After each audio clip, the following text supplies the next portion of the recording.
नमस्ते। आज बात करते हैं एक ऐसे सवाल की जो शायद हम सबको रोज परेशान करता है। हाल ही में ना संसद में एक भाषण हुआ और इसने एक बड़ी बहस छेड़ दी है। ये जो हमारा रोज का मोबाइल डेटा है जो रात को गायब हो जाता है, क्या ये सही है? तो सवाल यही उठता है कि भाई आधी रात को आखिर ये डेटा चला कहाँ जाता है। ये एक ऐसी प्रॉब्लम है जिससे शायद हर मोबाइल यूजर रोज दो चार होता है। देखिए, बात बहुत सीधी सी है। हर दिन हम जो भी मोबाइल डेटा इस्तेमाल नहीं कर पाते वो एक्सपायर हो जाता है। और अब संसद में उठे एक भाषण ने ये सवाल खड़ा कर दिया है कि क्या ये यूजर्स के साथ, मतलब हम लोगों के साथ, नाइंसाफी नहीं है।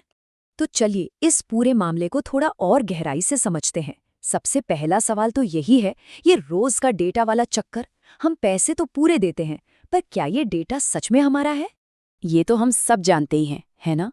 ज्यादातर प्रीपेड प्लान्स में क्या होता है, 1.5 GB, 2 GB या कभी-कभी 3 GB की डेली डेटा लिमिट मिलती है। और फिर जैसे ही घड़ी में रात के 12 बजते हैं, जो भी डेटा बचा होता है वो फुस गायब। अब यहाँ एक मजेदार बात सामने आती है जब हम डेली और मंथली डेटा प्लान्स को कंपेयर करते हैं। देखिए, डेली प्लान में क्या है, बचा हुआ डेटा हर 24 घंटे में खत्म, मतलब कोई फ्लेक्सिबिलिटी ही नहीं है। वहीं मंथली प्लान में किसी दिन कम यूज किया, किसी दिन ज्यादा, सब बैलेंस हो जाता है।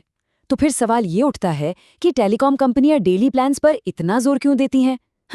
शायद इसलिए क्योंकि इसमें डेटा के बेकार जाने के चांसेस बढ़ जाते हैं। अच्छा, इस बात को ना और सिंपल तरीके से समझने के लिए एक पेट्रोल टैंक का उदाहरण लेते हैं। ये एनालॉजी इस पूरी बहस को एकदम क्रिस्टल क्लियर कर देगी। जरा सोचिए, किसी ने अपनी गाड़ी में 20 लीटर पेट्रोल भरवाया, ठीक है? महीने भर गाड़ी चलाई और 15 लीटर यूज हो गया। अब भी टैंक में 5 लीटर पेट्रोल बाकी है। तो क्या कभी ऐसा होता है कि पेट्रोल पंप वाला आए और कहे, सर ये 5 लीटर तो अब एक्सपायर हो गया? नहीं ना, बिल्कुल नहीं। क्यों? क्योंकि पैसे तो पूरे 20 लीटर के दिए गए थे। और बस यहीं पर सबसे बड़ा सवाल खड़ा होता है, अगर पेट्रोल एक्सपायर नहीं होता तो फिर डेटा क्यों एक्सपायर होना चाहिए? बात तो एक ही है, दोनों के लिए मेहनत की कमाई से पैसे दिए गए हैं। तो चलिए अब इस बात को एक स्टेप और आगे लेकर चलते हैं और देखते हैं कि ये मामला सिर्फ एक छोटी मोटी असुविधा का नहीं बल्कि हमारे अधिकारों का कैसे बन जाता है। उस भाषण में ना एक बहुत ही पावरफुल बात कही गई थी, ये कि इंटरनेट आज के समय में डिजिटल ऑक्सीजन जैसा है। मतलब सिर्फ एंटरटेनमेंट के लिए नहीं बल्कि जिंदा रहने के लिए, अपने काम करने के लिए जरूरी है। और ये बात सच भी है, आज इंटरनेट के बिना कौन सा काम होता है।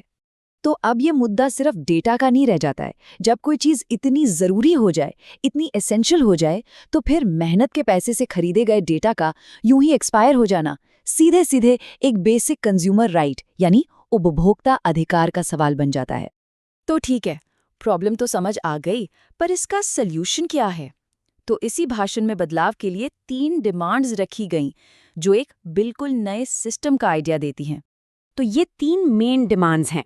पहली डेटा रोल ओवर, दूसरी वैल्यू एडजस्टमेंट और तीसरी डेटा ट्रांसफर। चलिए अब एक एक करके समझते हैं कि इनका मतलब क्या है। तो पहली डिमांड है डेटा रोल ओवर। मतलब ये कि आज जो डेटा बच गया वो बेकार ना जाए बल्कि कल के डेटा पैक में ऐड हो जाए।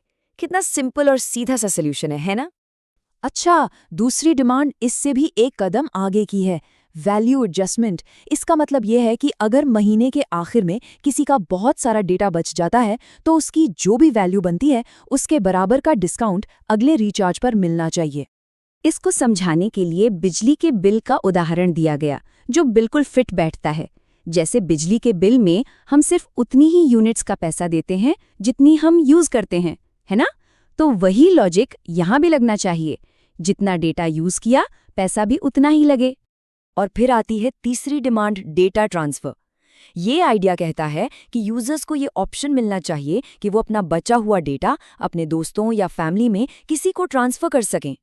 और ये जो तीसरी डिमांड है ना, ये हमें एक बहुत बड़े और फ्यूचरिस्टिक आइडिया की तरफ ले जाती है। और वो आइडिया है डेटा को एक डिजिटल एसेट यानी एक डिजिटल संपत्ति के तौर पर देखना। तो ये डिजिटल एसेट या डिजिटल संपत्ति, इसका मतलब क्या है?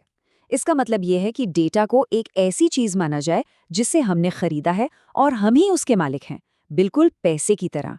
जिसे स्टोर भी किया जा सके, यूज भी किया जा सके और ज़रूरत पड़ने पर किसी और को ट्रांसफ़र भी किया जा सके। और यहीं पर आकर ये पूरी बहस हमें आज के सबसे बड़े सवाल पर छोड़ जाती है। क्या हमारे डेटा को भी हमारे पैसे की तरह ही ट्रीट किया जाना चाहिए? ये एक ऐसा सवाल है, एक ऐसा आइडिया है जो हमारी डिजिटल लाइफ को पूरी तरह से बदल कर रख सकता है।